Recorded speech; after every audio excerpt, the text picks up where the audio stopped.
Hi! You're probably wondering why I'm wearing this towel and why I have this divine presence about me. Well, the divine presence is just because I'm Smiles Goodsense, the greatest motherfucker who ever lived. There's nothing to be done about this. But I'm wearing this towel today because I want to talk to you about the rituals of prayer. Once you get the rituals down, you can pray right, and then maybe we can start getting some shit done around here.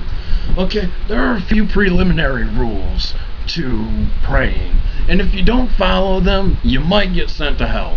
The first rule is that you probably shouldn't pray drunk. I mean, there's like no doubt within my mind whatsoever that if you pray drunk, you're going to go to hell, and there's going to be nothing that can be done about it.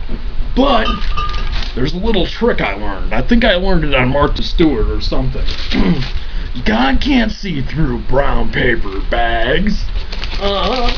See how well that works?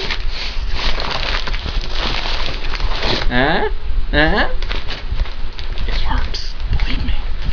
Haven't had a problem yet. Haven't been smited. Oh, it's just been working out well for me. Towel done gave me hat hair. Fuck. I'm worried more about that than going to hell because I'm drinking this. Alright. Just tell him it's lemonade. He'll buy it. You're praying. Why would you lie? You're a praying person. Praying people don't lie. They're godly. Come on. Okay.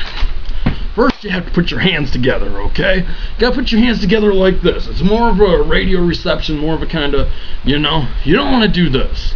Because if you do this, you know, you're giving them receptions, but what you're initially doing is you're sending two fists toward God.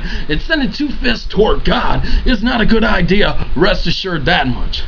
Second, you have to close your eyes, okay?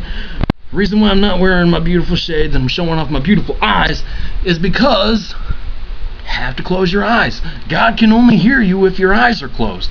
You know, you gotta be careful about what you say when your eyes are open because, you know, He's God and He pieces together things real well when you blink.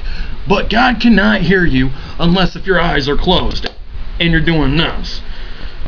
Well, this helps the reception. He can still hear you, just not well. You know, it's not very good frequency. Okay, let's start my prayer. Dear Jesus, thank you for inventing tables. You really helped a brother out. Okay, first, it's always good to start with a compliment. Somehow, even though He is all-seeing and all-knowing, He still needs a lot of reassurance in regard to how well He's doing. And how can you blame Him? Have you seen the shit that they put on television? Have you seen the shit that we do to one another? Especially in His name. Shit. Okay, well now that you got the you got that all out of the way, you can start requesting things. You already buttered the motherfucker up. He butters up real easy. Us egomaniacs usually do. Rock and roll. Jesus, could you please forgive me for setting that orphanage on fire? I really didn't mean to. I just thought it was filled with strange-looking midgets.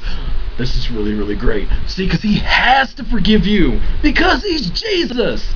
That's how the system works. If the system didn't work, the system would collapse. So the system has to work. Oh, by the way, try to keep avoiding, you know, two things you really need to avoid when you're sending a request to Jesus. Do not ask for anything that goes against Christianity. You know, like the tolerance of homosexuals. You know, don't pray and say, "Oh, help people understand evolution because it's right." No, that doesn't work. Second, you have to keep your prayers really simple because the divine plan already takes care of the big things, the major things that matter anyway. So, you know, praying is pretty much pointless, so just pray for small things. Okay, now here's my own little spice on it. And bless mommy, and bless daddy. Now, this spices up the prayer really, really well. Take my word for it. Just in case, you know, Jesus is out and his secretary gets it. Come on, a benevolent God has to answer the prayers of children first. And that's what children say in their prayers, because children are a lot sweeter than we are. It's true. Deal with it. Amen. Make sure to say that, because if you don't, your prayer, it just keeps on going. It keeps on going forever. I mean, it never stops. It does stop, you know, probably until you either end your next prayer or you convert to a religion that actually makes sense. P.S. Thank you for the lemonade. It was delicious and nutritious. Bye!